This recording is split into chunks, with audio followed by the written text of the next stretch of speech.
The quantum sensors aboard New Eden Colony's orbital defense platform registered the anomaly 3 days before anyone understood what it meant. Dr. Sarah Chen stared at the readings for the 100th time, her dark eyes reflecting the holographic display's soft blue glow. The numbers didn't make sense. Space-time distortions of this magnitude should have torn apart anything causing them. Run it again, she ordered the colony's AI, knowing the result would be the same. The AI, nicknamed Edison by the colonists, processed the request instantly. Confirmation of previous analysis, Dr. Chen. The quantum wake signatures indicate approximately 300 vessels of capital ship size, traveling in formation. Based on their current trajectory and speed, they will reach New Eden in approximately 72 hours. Sarah leaned back in her chair, her hand unconsciously touching the quantum processor pendant hanging around her neck. Her life's work miniaturized into something the size of a thumbnail. Outside the observation window, New Eden's twin moons hung in the purple-tinted sky, their surfaces dotted with the lights of mining operations that had made the colony prosperous. "And you're certain they're not Terran ships?" she asked, though she already knew the answer. Earth's fleets didn't travel like this, didn't generate these kinds of quantum signatures. Negative. The wake patterns are completely foreign to all known human drive configurations. Furthermore, the formation suggests a coordinated military force. The door to the observation deck slid open with a soft hiss. Governor Marcus Reynolds entered, his usually pristine uniform wrinkled from too many hours of emergency meetings. Despite the late hour, his dark skin showed no signs of fatigue, only determination. "Tell me you have good news, Doctor," he said, moving to stand beside her at the display. Sarah gestured at the holographic readouts. "If by good news you mean confirmation that we're about to have company of the unwanted variety, then yes. Edison's analysis is solid. We have an alien fleet heading straight for us, Governor." Reynolds studied the data, his military background evident in the way his eyes immediately focused on tactical implications. 300 ships. They're not here for a friendly chat. No, they're not. Sarah pulled up another display, this one showing New Eden itself. A jewel of a world that 15 years of human ingenuity had transformed from a barely habitable planet into a thriving colony of 50,000 souls. Standard procedure would be to evacuate. We could get most of the population out through the quantum corridors before they arrive. Reynolds was already shaking his head. The nearest safe harbor is the Arcturus system. Even with quantum corridor travel, we'd be scattered across half a dozen worlds. New Eden would be lost. He turned to face her directly. "What about Project Phantom?" Sarah felt her hand go to her pendant again. Project Phantom was her theoretical solution to quantum entanglement decay, the problem that had plagued human faster than light travel since its invention. But the application Reynolds was suggesting. "It's never been tested at that scale," she said carefully. "The mathematics suggest it's possible, but to phase shift an entire planet and its surrounding space, the energy requirements alone would be. We have 3 fusion plants and quantum tap reserves to last a decade," Reynolds interrupted. "Would it work?" Sarah pulled up new calculations, her fingers dancing through the holographic interface as Edison processed scenarios at quantum speeds. The numbers began to align, possibilities crystallizing into probabilities. "Maybe," she said finally, "but we'd need to modify the entire planetary defense grid. Every satellite would need to become a quantum anchor point, and even then, we'd be attempting something that's never been done before. We could end up shifting the planet into a parallel dimension, or worse." Reynolds was quiet for a long moment, watching the simulation of the approaching fleet. Finally, he straightened. Decision made. Better to risk everything on innovation than to run and lose everything for certain. "How many people do you need?" "Everyone with advanced physics or engineering training. And I mean everyone. We have 72 hours to turn a theoretical physics paper into a planetary defense system." Reynolds nodded, already reaching for his comm unit. "I'll have Edison compile the list and begin notifications. Dr. Chen, He paused, his expression grave. I know I'm asking the impossible. But that's what we humans do best, isn't it? The impossible. Sarah looked out at New Eden's moons again, thinking of all the impossible things humans had already done here. Transforming a toxic atmosphere, establishing sustainable colonies, building a new home among the stars. The quantum processor at her neck hummed softly, as if responding to her thoughts. Yes, she said quietly, her mind already racing through the modifications they'd need to make. Yes, it is. Edison, begin downloading the Project Phantom specifications to all qualified personnel. And pull up the defense grid schematics. We have work to do. As New Eden's night side turned toward dawn, lights began coming on across the colony. Not in panic or evacuation preparation, but in laboratories, engineering bays, and research facilities. Humanity had come too far to run. This time, they would stand their ground and show the galaxy something it had never seen before. The impossible had 72 hours to become possible. The next 48 hours transformed New Eden into a hive of desperate innovation. In the primary quantum research facility, Dr. Sarah Chen watched as hundreds of engineers and physicists worked to modify the colony's defense grid. The usual pristine order of the facility had given way to controlled chaos, with quantum processors being retrofitted and tested at speeds that would have seemed reckless just days ago. Phase synchronization complete on Satellite Cluster 7. Edison reported, its artificial voice calm despite the urgency of their work. Quantum entanglement stability at 93%. Sarah nodded, her eyes fixed on the massive holographic display showing the defense grid's transformation. Each of New Eden's 300 defense satellites now housed a modified version of her quantum processor design. In theory, they would create a phase shift field large enough to encompass the entire colony and its immediate space. In theory. Dr. Chen, a young engineer, rushed up, holding a tablet displaying test results. We've found a way to boost the entanglement field strength by 17%. But, he hesitated, it requires removing some of the safety protocols. Sarah took the tablet, scanning the modifications. Under normal circumstances, she would have rejected such a dangerous proposal immediately. But these weren't normal circumstances. The alien fleet was now just 24 hours away, their massive ships clearly visible through New Eden's most powerful telescopes. Do it, she ordered. But mark those satellites clearly in the control system. If something goes wrong, we'll need to shut them down first. The engineer nodded and hurried away. Sarah. Governor Reynolds' voice came from behind her. He'd aged years in the past 2 days, but his voice remained steady. The civilian preparations are complete. Every citizen has been equipped with a personal quantum anchor. If this works. When this works, Sarah corrected him firmly. The math is solid. The technology is proven at smaller scales. We just need to maintain the field long enough to convince our visitors that attacking an empty piece of space isn't worth their time. Reynolds managed a tired smile. And if they decide to wait, then we'll have made history twice. The first human colony to phase shift into quantum space, and the first to learn how to live there. She turned back to the display. Edison, show me the fleet's current position. The hologram shifted, displaying the approaching armada. The alien ships were unlike anything in humanity's experience. Massive crystalline structures that seemed to flow and shift as they moved through space. Their technology was clearly far advanced beyond human capabilities in many ways, but they had never encountered human quantum mechanics.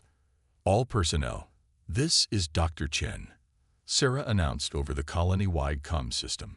We will begin final testing of the phase shield in 1 hour. Please ensure all quantum anchors are properly calibrated and activated. Remember, these devices are what will keep you phase synchronized with the colony when we shift. Without them, you'll remain in normal space while everything around you phases out. She paused, looking out at the hundreds of people working tirelessly in the facility. I know we're attempting something unprecedented, but look around you. Look at what we've accomplished in just 2 days. This is what humanity does best. We adapt, we innovate, and we survive. In 24 hours, we're going to show the galaxy something entirely new. The next hour passed in a blur of final adjustments and system checks. Sarah found herself at the primary control interface, her quantum processor pendant humming in harmony with the massive energy fields building around the colony. All systems are ready, Edison reported. Phase shield power levels at maximum.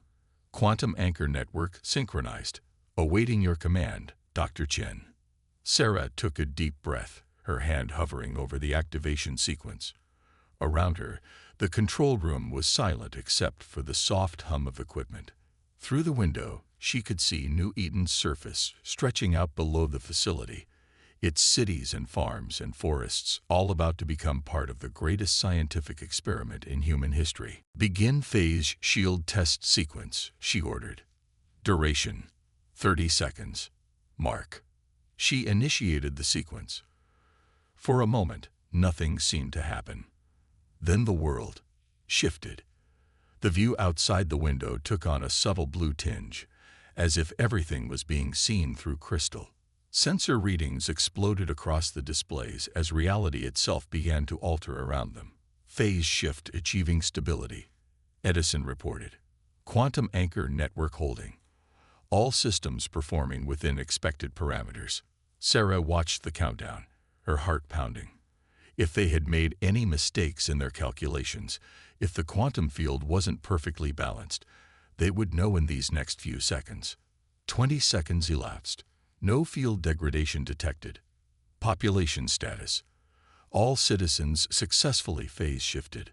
The crystalline blue effect deepened, and Sarah felt a strange sensation, as if the world had become somehow less solid, less real. But the readings remained stable, the massive energy field maintaining its integrity. Test complete in 3, 2, 1. Reality snapped back into focus. The blue tinge vanished, and solid matter felt properly solid again. Around the control room, displays began showing test results, all of them confirming what they had hoped. The phase shield worked. Full analysis complete, Edison announced.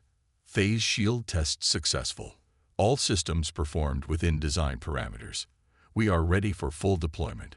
A cheer went up from the control room staff, but Sarah barely heard it. She was already studying the next set of readings, planning adjustments to make the system even more stable. They had proven it could work for 30 seconds. Now they needed to prepare for what might be days or weeks of sustained operation. "Well done, Doctor," Reynolds said quietly beside her. "But will it be enough?" Sarah looked up at the display showing the alien fleet, now close enough that individual ships could be distinguished without telescopes. "We're about to find out. They'll be here in 20 hours. And when they arrive," she allowed herself a small smile, "they're going to find that humanity has a few surprises left." The alien fleet arrived with precision that spoke of centuries of military experience. Their crystalline ships moved into perfect formation around New Eden, surrounding the colony world in a three-dimensional grid that would have made escape impossible under normal circumstances. In the Quantum Research Facilities Control Center, Dr. Sarah Chen watched the deployment with professional appreciation. "They're thorough," she noted, studying the tactical display. "No gaps in their coverage, optimal positioning for both offensive and defensive operations. They're also broadcasting," Edison reported. "Multiple frequencies, standard first contact protocols. They're asking for our surrender." Governor Reynolds straightened his uniform. "Let's hear it." A voice filled the control room, speaking perfect English. The translation was too smooth to be automatic. They had studied humanity well before coming here. "To the human colony of New Eden, I am Supreme Commander Vaxthra of the Conclave Defense Force. Your existence has been deemed a threat to galactic stability. Your species' rapid technological advancement and unpredictable development patterns cannot be allowed to continue unchecked. Surrender now, and your population will be safely relocated to supervised territories. Resist, and we will be forced to take more direct action." Reynolds looked at Sarah. I think it's time to show them our response. Sarah nodded, her fingers moving across the control interface. Edison, begin phase shield activation sequence. Full colonial shift in 30 seconds. Acknowledged. Alert. Conclave vessels are powering weapon systems. Energy readings suggest capital-scale plasma weaponry and quantum disruption fields. They're not taking any chances, Sarah muttered. All citizens, prepare for phase shift. Quantum anchor synchronization in 10 seconds. The alien ships began to glow with gathered energy, their crystalline structures channeling power into weapons that could reduce a planet's surface to slag. But before they could fire, Sarah activated the phase shield. The familiar blue tinge swept across reality as New Eden and its surrounding space began to shift out of normal spacetime. Through the quantum sensors, Sarah watched as the aliens' carefully planned attack passed harmlessly through the space where the colony had been moments before. Phase shift successful, Edison reported. Colony is now operating in quantum space. Alert. Conclave vessels are attempting to scan our position. Their sensors are unable to detect standard matter signatures. On the main display, Sarah could see the alien fleet's formation wavering as ships adjusted position, trying to locate their suddenly vanished target. The massive energy weapons powered down, useless against an enemy they couldn't detect. They're broadcasting again, Edison announced. This time, Supreme Commander Vaxfra's voice held a note of uncertainty. Unknown defense system detected. Your use of quantum phase technology at this scale is unexpected. The Conclave has decreed such experiments too dangerous for implementation. Power down your systems immediately. Send no response, Reynolds ordered. Let them wonder. Sarah studied the sensor readings of the alien ships. Their quantum detection systems are more advanced than we anticipated. They can't see us, but they know something's here. They're trying to map the boundaries of the phase field. Can they break through? Not directly, but Sarah frowned at new data appearing on her display. They're adapting quickly. Look at their ship configurations. The crystalline vessels were changing shape, their structures flowing like liquid metal to form new patterns. Energy readings suggested they were attempting to match the quantum frequency of the phase field. Clever, Sarah admitted. They're trying to shift their ships to our phase state. But without knowing the exact quantum signature, she allowed herself a small smile. Edison, begin frequency rotation as planned. The AI adjusted the phase shield's quantum harmonics, subtly changing the colony's position in phase space. The alien ship's attempts to match their frequency suddenly became useless. They were trying to hit a moving target they couldn't properly see. Commander Vaxfra is broadcasting again, Edison reported. Message reads, your technological achievement is impressive but futile. The Conclave has encountered phase shift technology before. It is only a matter of time before we penetrate your defenses. Surrender now, and we will add your quantum innovations to our own. Reynolds laughed quietly. They still think this is just about defense. Sarah nodded, initiating the next phase of their plan. They're about to learn that humanity doesn't think quite the way they expect. Edison, begin Operation Mirror. Around New Eden, the 300 modified defense satellites began to pulse with quantum energy. But instead of projecting it outward, they turned it inward, creating a complex web of quantum fields that intersected at precisely calculated points. What we're about to attempt, Sarah explained to Reynolds, is something the Conclave clearly believes is impossible. They think we're using the phase shift defensively, to hide. They don't understand that we've spent the last 48 hours learning to manipulate quantum space itself. The quantum web grew more complex, its energy patterns forming structures that existed in multiple phase states simultaneously. To the alien sensors, it would appear as random quantum noise, the kind of disruption that naturally occurred in space. Operation Mirror at 50% capacity, Edison reported. Quantum web stability holding at optimal levels. Ready to initiate primary sequence on your command. Sarah took a deep breath, her hand moving to the quantum processor pendant that had started all of this.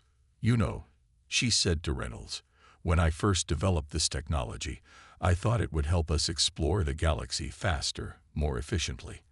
I never imagined we'd use it quite like this." "That's what they don't understand about us," Reynolds replied. "Humanity doesn't just adapt technology. We reimagine it. We see possibilities where others see limitations." Sarah nodded and turned her attention back to the controls. "All personnel, prepare for Operation Mirror initiation. What we're about to do has never been attempted in human history. But then, that's never stopped us before." Outside, the alien fleet maintained its position, their ships still trying to penetrate the phase field that hid New Eden from their view. They were about to discover that humanity's greatest defense wasn't in hiding at all. It was in turning an enemy's strength against itself. The quantum web pulsed with increasing power as Operation Mirror reached its final stages of preparation. In the control center, Dr. Sarah Chen made a series of precise adjustments to the energy flow patterns, each modification bringing them closer to the moment of truth. "Quantum web at 90% synchronization," Edison reported. "Conclave vessels continue attempts to penetrate our phase field. They are systematically testing different quantum frequencies." Through the facility's windows, the alien fleet was visible only as distortions in space, where their massive ships intersected with the quantum field. Their crystalline vessels continued to shift and flow, trying different configurations in their attempt to detect the phased colony. "They still don't understand what we're really doing," Sarah said, watching the energy patterns build in the quantum web. "They think we're just hiding." "Final synchronization approaching," Edison announced. "Operation Mirror will be ready for activation in 30 seconds. Governor Reynolds studied the tactical display showing the alien fleet's position. "They've maintained perfect formation this entire time, every ship precisely placed for maximum tactical advantage." Sarah smiled. "That precision is about to become their biggest weakness." "Edison, initiate final sequence." The quantum web flared to life, its energy patterns suddenly visible, even to normal sight as lines of blue-white light connecting the defense satellites. The alien fleet's attempts to scan the colony faltered, as their sensors were overwhelmed by the sudden surge of quantum activity. "Now," Sarah commanded, "execute Operation Mirror." The quantum web activated, but instead of projecting energy outward, it created something entirely new: quantum reflections. Each intersection point in the web became a mirror in phase space, reflecting not just energy or light, but reality itself. The effect was immediate and devastating. The aliens' perfectly positioned fleet suddenly found itself surrounded by quantum reflections of itself. Each ship was reflected multiple times across phase space, creating a cascade of overlapping quantum signatures that their sensors couldn't distinguish from reality. "Conclave fleet showing signs of confusion," Edison reported. "Their formation is breaking down as ships attempt to avoid collisions with phantom reflections."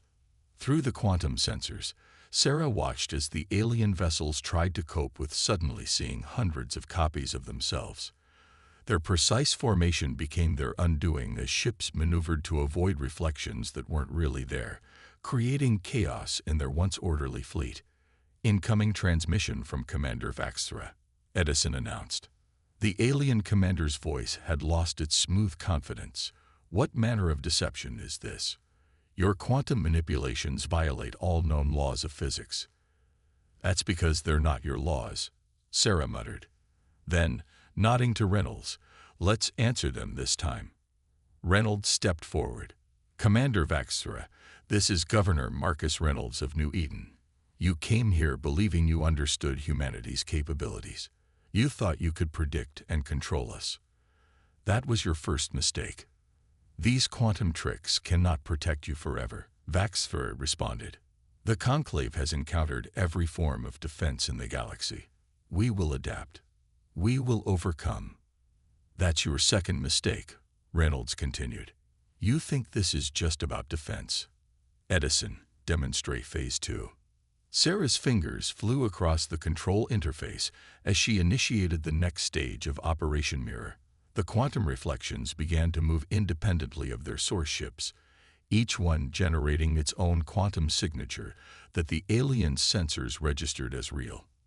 The Conclave fleet's formation collapsed completely as ships found themselves surrounded by what appeared to be hostile vessels matching their own capabilities. Every defensive maneuver they attempted was mimicked by the reflections, creating a hall of mirrors effect that made effective combat impossible. "Remarkable," Sarah whispered, watching the chaos unfold. "Their ships are so advanced that they're actually making our job easier. The more they try to adapt, the more data they feed into the quantum web, and the more perfect our reflections become." Multiple Conclave vessels powering down weapons, Edison reported. Their sensors cannot distinguish genuine threats from quantum reflections. They are receiving conflicting data from all directions. Commander Vaxfer's voice came through again, now with an edge of desperation. "This is impossible. The energy requirements alone for such manipulations would exceed the output of a stellar core." "That's your third mistake," Reynolds replied. "Assuming you know what's possible for us. Dr. Chen, would you explain to the commander what they're actually seeing?" Sarah stepped forward. "Commander, you're not seeing energy-intensive projections or conventional holograms. What you're experiencing is the quantum space itself being folded and reflected. We're not creating copies of your ships. We're showing you every quantum possibility of where your ships could be, all at once. The energy cost is minimal because we're not creating anything new. We're simply revealing what quantum mechanics tells us was always there." There was a long pause before Vaxfer responded. When he did, his voice held something new: respect, and perhaps a touch of fear. "The Conclave's predictive models. They said your species was centuries away from this level of quantum manipulation. This should not be possible." "That's the thing about humanity, Commander," Reynolds said. "We don't particularly care what your models say is possible. When faced with an impossible situation, we don't surrender. We rewrite the rules." The quantum web continued its dance of light and possibility, holding the most powerful fleet in known space in a grip made not of force, but of uncertainty. New Eden remained safely phased, while around it, the Conclave's mighty armada found itself fighting shadows of its own reflection. And in the control center, Sarah Chen watched the sensor readings with growing confidence, because she could see something in the data that the aliens hadn't realized yet. This was only the beginning of what humanity's quantum manipulation could do. In the quantum-shifted space around New Eden, the once mighty Conclave fleet drifted in disarray, surrounded by countless reflections of itself. But Dr. Sarah Chen's attention was focused on something else entirely: a peculiar pattern in the quantum readings from the alien vessels. "Edison," she called out, "analyze the quantum signature of the Conclave ship's crystalline structure. Compare it to our phase shift frequency." The AI processed the request instantly. Analysis complete. The crystalline lattice of Conclave vessels appears to naturally resonate at frequencies similar to our quantum manipulation. This suggests their technology is fundamentally based on quantum principles, though applied differently than our methods. Sarah's eyes widened as understanding dawned. "That's why they're so afraid of us. Governor, I need to show them something." Reynolds studied her expression for a moment, then nodded. "Do it." Sarah's fingers moved across the control interface, adjusting the quantum web's configuration. Instead of creating more reflections, she focused the field on a single point between the two fleets. The space there began to shimmer with possibilities. "Commander Vaxtra," she broadcast, "I'm going to demonstrate something. Please observe your ship's crystalline resonance patterns." In the space between them, the quantum field shifted into a new configuration. Rather than reflecting the Conclave ships, it began to harmonize with them. The crystalline vessel's natural quantum frequencies synchronized with the field, creating a cascade of possibilities that enhanced rather than confused their systems. What are you doing?" Vaxfer's voice held wonder rather than fear. "Showing you why your models were wrong about us," Sarah replied. "Your ships aren't just made of crystalline materials. They're quantum computers, aren't they? Living quantum matrices that can reconfigure themselves based on need." There was a pause before Vaxfer responded. This knowledge was supposed to be beyond your species' understanding for centuries. That was your fundamental misconception, Reynolds interjected. You looked at our level of technology and assumed you knew our limits. But humanity's greatest strength isn't in our technology. It's in our ability to see connections that others miss. Sarah continued adjusting the field, demonstrating how the quantum harmonics could enhance rather than disrupt the alien ship's capabilities. Your vessels operate on quantum principles that you've refined over centuries. We approached the same principles from a completely different direction, in decades. Different paths to the same understanding. Through the quantum sensors, they could see the conclave ships beginning to stabilize, their crystalline structures resonating in harmony with the quantum field rather than fighting against it. The reflections faded, replaced by a subtle glow as the two different approaches to quantum manipulation found synchronization. The conclave's directive was clear, Vaxfer said, but his voice held uncertainty now. Species that develop too quickly pose a risk to galactic stability. The chaos of unchecked advancement. Isn't chaos at all, Sarah interrupted. It's innovation. Evolution. Look at what we just proved. Your fleet of quantum ships and our planetary phage shield working in harmony. Think of what we could learn from each other. Edison's voice cut in. Alert. Detecting quantum signature changes in conclave vessels. They appear to be reconfiguring. The alien ships were indeed changing, their crystalline structures flowing into new forms. But instead of weapon configurations, they were shifting into patterns that enhanced the quantum harmony between the two fleets. Perhaps, Vaxter said slowly, our models fail to account for certain variables. The conclave has encountered many species that advanced quickly, but none that showed such intuitive understanding of principles we thought were ours alone. Reynolds stepped forward. Then let New Eden be more than a battleground. Let it be a beginning. The conclave may not accept such an unprecedented proposal, Vaxter warned. Then let them come see for themselves, Sarah suggested. We'll keep the quantum web active, not as a weapon, but as proof that different approaches to the same principles can work together. After all, isn't that what civilization is supposed to be about? Learning from each other. There was a long pause as Vaxter presumably consulted with his superiors. Finally, he spoke again.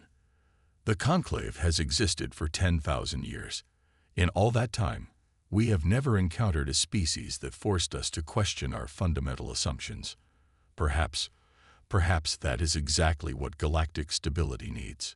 The alien ships began to move again, but not in attack formation. Instead, they arranged themselves in a new pattern, one that complemented the quantum web rather than challenging it. The crystalline vessels glowed with internal light, their quantum matrices synchronized with New Eden's field in a display that was visible even from the planet's surface. A gesture of trust, Vaxter explained. Our ships will remain in this configuration as proof to the conclave that coexistence is possible. That advancement need not mean chaos. Sarah looked at the quantum readings, now showing perfect harmony between the two different approaches to manipulating reality itself.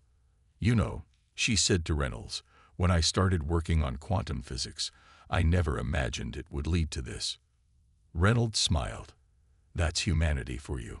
We never just solve the problem in front of us. We find ways to turn it into something entirely new. Outside, the quantum web continued its dance, no longer a weapon or a defense, but a bridge between two different paths to understanding the universe. New Eden had not just survived. It had opened a door to possibilities that neither humanity nor the conclave had imagined alone. The impossible, it seemed, was just the beginning.